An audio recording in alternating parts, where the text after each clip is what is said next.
আসসালামু আলাইকুম, কেমন আছেন সবাই?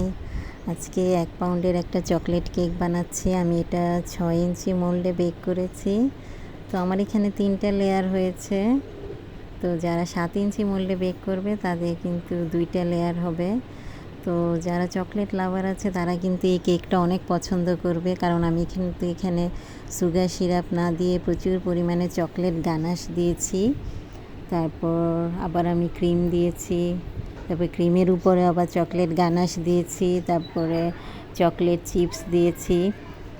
তো এইভাবেই আমি পুরো কেকটা কাভার করেছি। তো আমি এটা পরে আধা ঘন্টার জন্য ক্রাম কোটিং করে পরে আমি আধা ঘন্টার জন্য ফ্রিজে রেখে দিয়েছি। তো যিনি কেকটা আমার কাছে অর্ডার করেছে উনি হঠাৎ করেই সকালবেলা আমার কাছে অর্ডার করেছে, মানে উনি বিকেলে কেকটা নিবে। তো যাই হোক, আমার হাতে 5 ঘন্টা সময় ছিল, আমি এর মধ্যেই কাজ শুরু করে দিয়েছি। তো উনি ওনার মেয়ের জন্য কেকটা নিবে, মানে এমনিতে খাওয়ার জন্য বলেছে নিবে।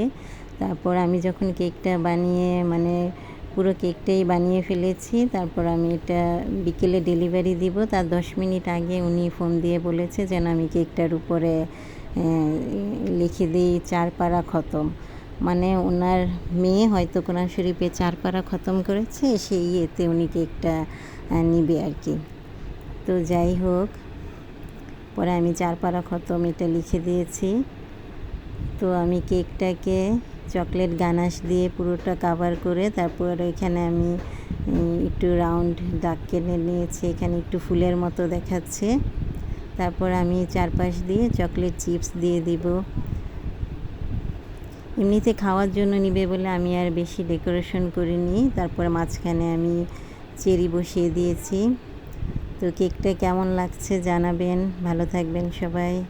আল্লাহ হাফেজ।